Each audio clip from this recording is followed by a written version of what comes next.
मी नाही वाटणार पेढे. 10वी आणि 12वीचा रिझल्ट लागला. माझ्या एका मित्राचा मुलगा पडल्या चेहऱ्यानं पेढे घेऊन आला होता. खरं तर तो खूप हुशार, 10वीला 93% मिळवलेला, सिन्सिअर, कष्टाळू. त्याचा पडलेला चेहरा पाहून मला जरा आश्चर्यच वाटलं. त्यानं पेढे दिले, नमस्कार केला. मी त्याला बसायला सांगितलं. आतून एक पाकिट आणून त्याला बक्षीस दिलं. विचारलं, किती मार्क्स मिळाले? 94%. मी त्याला म्हटलं, वाह, फार छान. तू वर्षभर मन लावून अभ्यास केला होतास. मला खात्री आहे की परीक्षा घेतली असती तर तुला इतकेच किंवा जास्तच पडले असते. आणि काही कळायच्या आत तो ओक्साबोक्षी रडू लागला. मी त्याला मनसोक्त रडू दिलं, पाणी दिलं. थोडा शांत झाल्यावर रडत रडत तो बोलू लागला, काका, तरी मी आईबाबांना सांगत होतो की मला कोणाला पेढे वाटायचे नाहीत. तुमच्याकडे जायच्या आधी 4 घरी जाऊन आलो. सगळीकडे हेच. काय मजा आहे बाबा तुमची. परीक्षा नाही, मार्क्स नुसते वाटले आहेत. आमच्या वेळी असलं नव्हतं. यावर्षी त्या 95% 97% काही अर्थ नाही. सगळ्यांनाच मिळालेत. ते एक काका तर म्हणाले, जे नापास झाले त्यांचं खरं कौतुक आहे यावर्षी. दुसरे म्हणाले, तुमच्या बॅचला नोकरी मिळण्यात जाम प्रॉब्लेम येणार.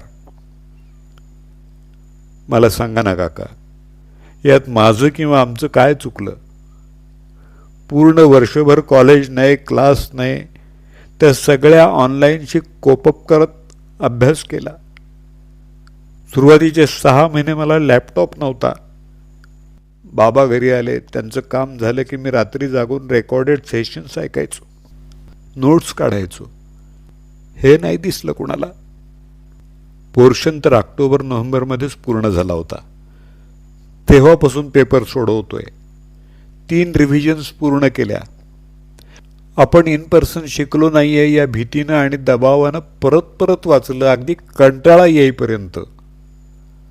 मग कळलं की 25% सिलेबस कमी केलाय. चिडचिड झाली, पण कोणाला सांगणार? उरलेल्या पोर्शनची परत अजून रिव्हिजन. ती 2दा झाली. परीक्षेची तारीख नक्की होईना. सगळंच अधांतरी. मग कळलं की बहुधा ऑनलाईन MCQ बेस्ड होणार. परत त्या दृष्टीनं रिव्हिजन. काय विचारतील माहीत नाही. स्वतःच MCQ बेस्ड प्रश्न काढायचे. कंटाळा आला होता. पण आईबाबांचे सल्ले की लकी आहात, जास्त वेळ मिळालाय तुम्हाला अभ्यासाला यावर्षी, त्यामुळे चांगले मार्क्स पडले पाहिजेतच. अपेक्षांचं वाढतं टेन्शन. वर कोविडमुळं गावाकडं माझे आजोबा गेले. माझ्या मित्राचे बाबा 8 दिवस व्हेंटिलेटरवर होते. त्याचं मोराल बूस्ट करायला दिवसातून सतत त्याच्याशी चॅट करायचो. तर आई ओरडायची, तू कशाला तुझा वेळ घालवतोस म्हणून. बाबा जरा उशिरा उठला तर धस्स व्हायचं. 4 वेळा त्याच्या खोलीत चक्रा मारायचो. काका सांगा ना, काका सांगा ना मला, आम्ही काही यंत्र आहोत का? आम्हाला भावना आहेत का नाही? या सगळ्या बातम्यांचा आमच्यावर परिणाम होत नसेल? मला तर वाटू लागलं होतं की हे मार्क, ते इंजिनिअरिंगची, मेडिकलची ॲडमिशन, याला काहीच अर्थ नाही. कशाला इतका आटापिटा करायचा? पण नाही, हे सगळं लवकरच संपणार आहे अशी स्वतःची समजूत घालायची आणि परत फोकस्ड प्रयत्न चालू. कोणाशी काही बोलायची सोय नाही. एकच पालुपद, तुला काय करायचंय? तू अभ्यास कर. कसा करू सांगा ना काका. रोज इतकी माणसं मरतायत, साधा ऑक्सिजन मिळत नाही. काका मला सांगा ना, याआधी अशा विपरीत परिस्थितीमध्ये कोणत्या बॅचनं अभ्यास केला होता?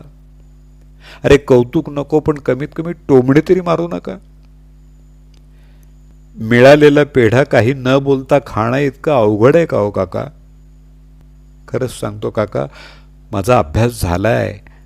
कधीही आणि कशीही परीक्षा घेतली तरी मी 94 ते 95% पाडीन याची खात्री आहे मला. काका, हे बाकीचे पेढे मी इथंच ठेवून जातो, पण प्लीज आईबाबांना सांगू नका. आणि तो गेला. मित्र हो, कृपया कोणी पेढे घेऊन आलं तर त्यांनी विपरीत परिस्थितीत केलेल्या प्रयत्नांचं कौतुक करा. एखादी कॅडबरी, छोटीशी गिफ्ट द्या.